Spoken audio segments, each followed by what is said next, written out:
Welcome back to Greenmount Mornings here on 100.3 FM, AM 1490. I am your host, Olga Peters, and I have Wendy Levy from the Commons in the studio with me. Hey there, Wendy. Good morning, Olga. Good morning, everybody in Radio Land. So happy you can be here. Thank you. And on the world of Olga and Wendy's fashion beauty tips, I have to say you're looking quite stunning in your dress today. Oh, thank you. My dress kind of matches your hair. It does. Well, it matches your glasses, so my hair matches your glasses. It's true. We send out memos beforehand and we coordinate everybody, just so you know. Yeah. What's happening with Vernon and its town planning process? Yeah. So on Monday, they had a public meeting with members of the SE Group, which is a consulting firm from Burlington that does planning like this. They do, well, I shouldn't say planning like this because nobody's really building a village center completely from scratch. It's an interesting conundrum, isn't it? And to me, that's what makes this story really interesting is that there's no village center in Vernon, and here in 2018, or, whenever they get to it, probably 2019, but, in these modern times, they're building a brand new village center, and it's not going to be huge. It's in a small area. It's the place where Fort Bridgman Road, which is, what is it? Is that 142? I always get all of my I never remember if it's 142 or 149, but... It's 142. Okay, 142. Yeah. Yes. I get it mixed up with 119, but that's different. Yeah, anyway, so 142 and Governor Hunt Road, there's this sort of triangle where they meet. And is that where the town office is? Yeah. Yes. Yeah. Okay. And then it extends from that point where the two roads meet at the stop sign there back to where the elementary school's property starts. It's logical. Yeah, totally makes sense. So it's not very big, but it is kind of a crossroads, And so that's where they're going to put this village center, and there really is none there now. So that's kind of cool. And almost anything can happen there. Well, really anything can happen there because Vernon has no zoning. So, yes, we could have an amusement park. Yes, we absolutely like could. One roller coaster. Yeah, and a water slide and a merry-go-round. But yeah, that was actually something that came up when I was talking to one of the fellows from the SE group, is he said, and actually this was what he said to the audience. He said, we can make these plans, but without zoning, really, almost anything can happen, because what they're trying to do with this plan is attract private development by having a master plan for what the residents want the downtown village to be. But that doesn't mean that that's what's going to happen. So that's kind of a tricky thing. The other tricky thing about this, as Vernon is trying to create this village center, is nobody knows what's going to happen to Vermont Yankee at the point when, at any point, really. Is that how long is the decommissioning going to really take? When are those buildings going to really get removed? What's really going to happen to the property, especially the parts where no radioactive material had been or will be stored, like where the office buildings are. And I think it was Martin Langeveld, who's on the Planning Commission. I think it was he who said that they do have a promise, whatever that's worth, from Entergy, that the property that's not radioactive, the town will get first dibs on it. So like the Governor Hunt house and stuff right. like that. So things like that. Yeah. Because, the parts of the land that will be decommissioned that had, uranium, et cetera, on it, Martin brought up a good point. He said nobody is really going to want to live there ever. So it'll be really limited what can happen with that. But so the meeting that happened on Monday, there were three of them, 3 consecutive ones, to give people a chance to come. They were an hour long. They were identical. And it was where the consultants from the SE group, again, who are helping with this planning, and they've done like revitalization of other downtowns and such. They asked the townspeople, what do you want? What are your priorities? And they had a way to let people vote on how important different aspects were. And it was broken up into different categories, like agricultural. So do people want a community garden? Do they want a farmer's market?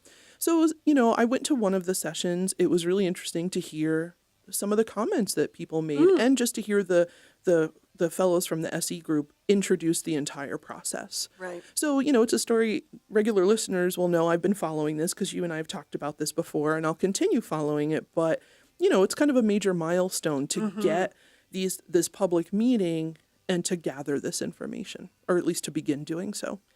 Looking forward to the next time you talk about this, Wendy, because I think Vernon is doing something pretty unique. Yeah, I agree. I think this is really exciting, and I'm interested in finding out what they're gonna do.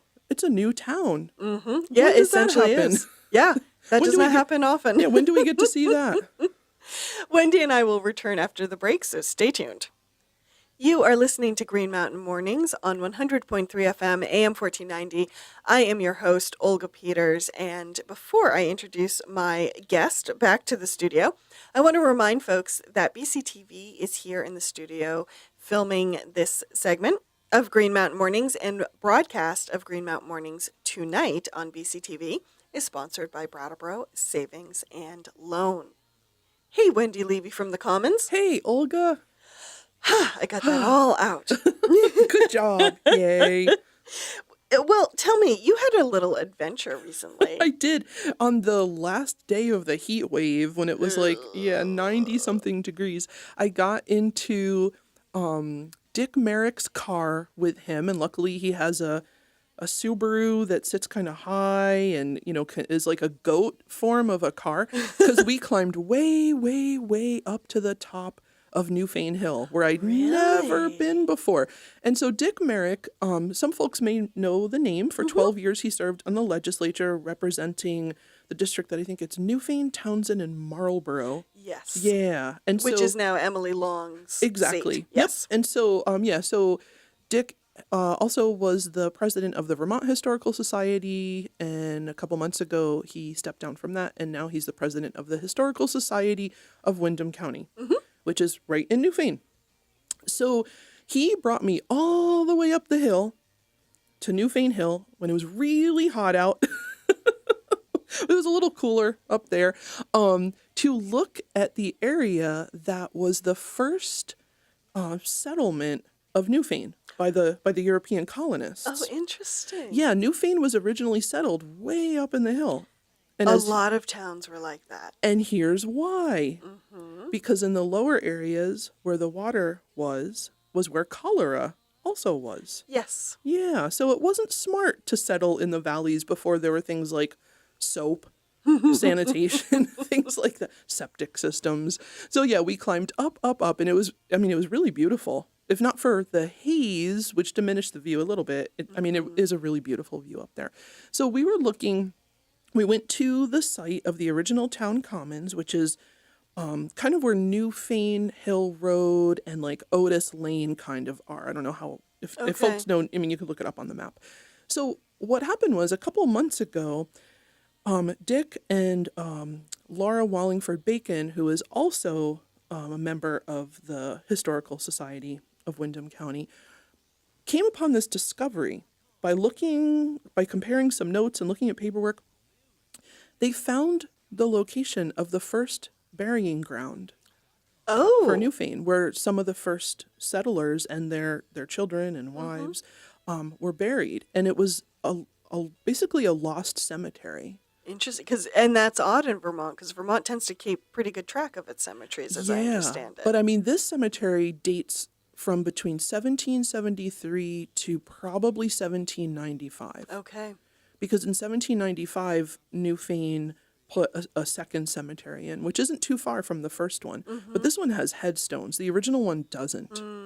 Because it was 17, who was doing things with granite. Yeah, and if you were, it was going to something really important like a house or absolutely. barn or a So tool. if there were any grave markers, it was probably like a wooden cross that, has long since. But yeah, so they kind of discovered the location of this by looking at deeds and comparing notes and reading things. But to get to it, they had to blaze a trail through the woods behind where the original commons and the original courthouse was, where there was no trail. And they did it in about a month. There was 4 of them in this heat that we've had.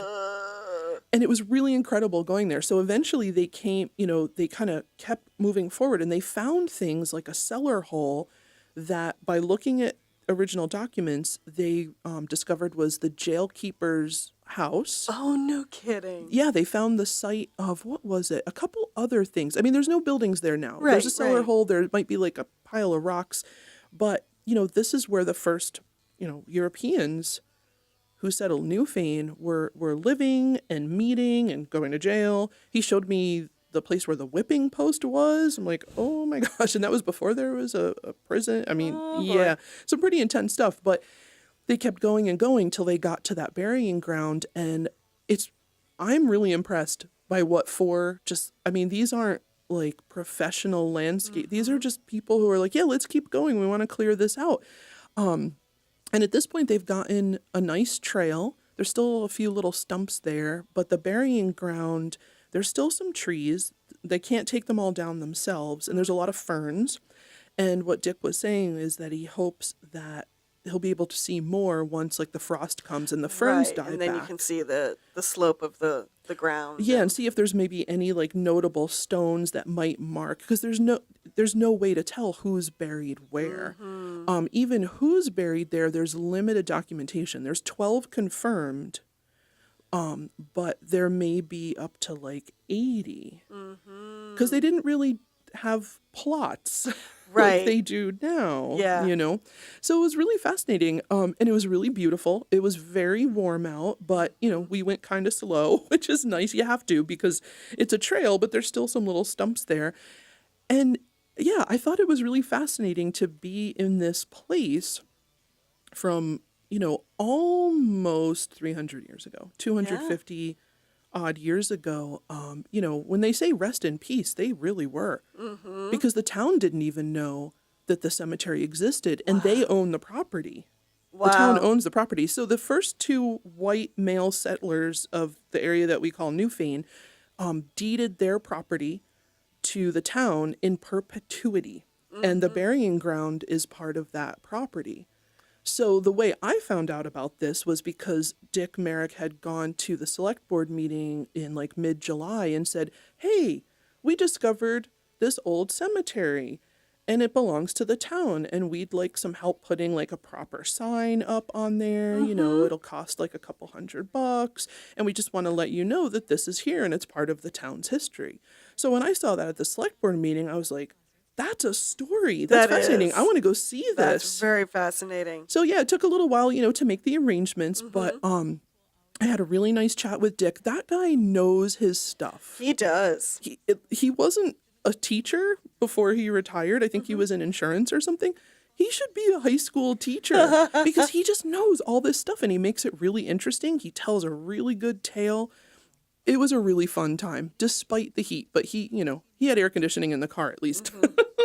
So now that they have found the spot, we have to go to break in a couple minutes. Sure. But now that they have found the spot and they've started to clear it, Yeah. will it be open to the public, or how does the public find more information on this? Yeah, the public can contact the Historical Society of Windham County. Dick was saying that he hoped that people would go eventually and have tours up there. I mean, if you go up now, it is town property. There's nothing preventing you from going up. But I will caution you, wear sturdy shoes and tread bring water. Bring water, bring bug spray. Dick warned me, he's like, hose yourself down with bug spray. Also because every mosquito in Windham County finds me as soon as I walk out the door.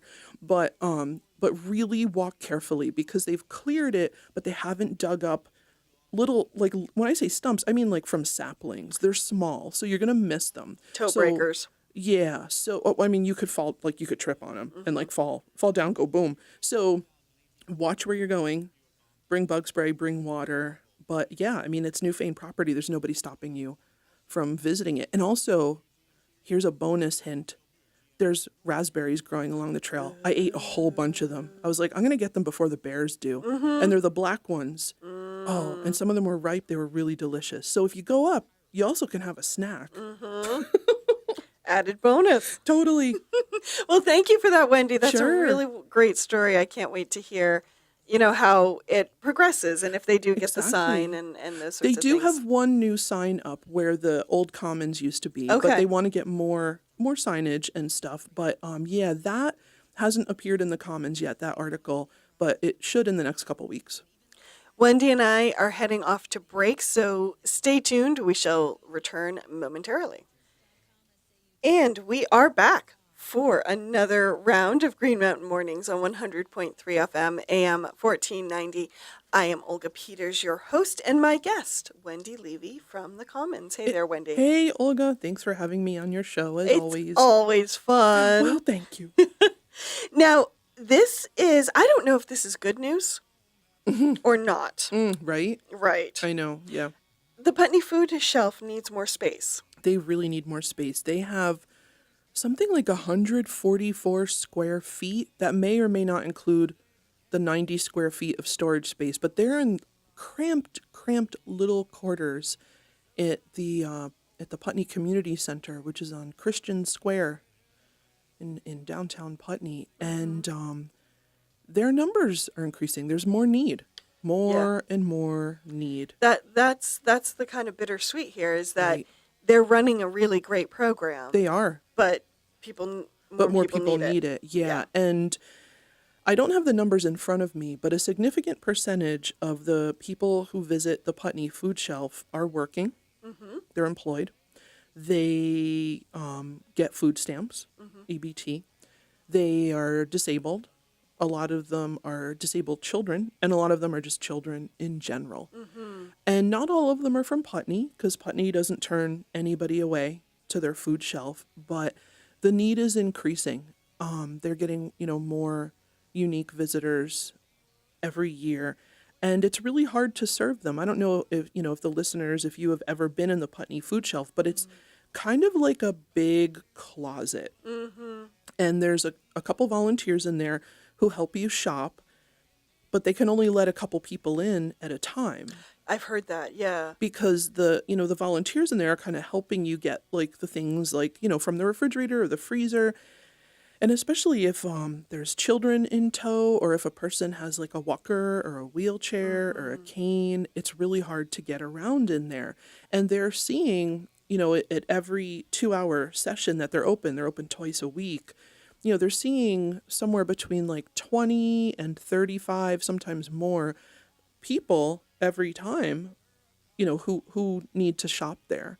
And I think that food shelf has a pretty good reputation. They get a lot of fresh food from places, from farms and gardens. There are people who just have gardens who donate, fresh food to them, especially this time of year.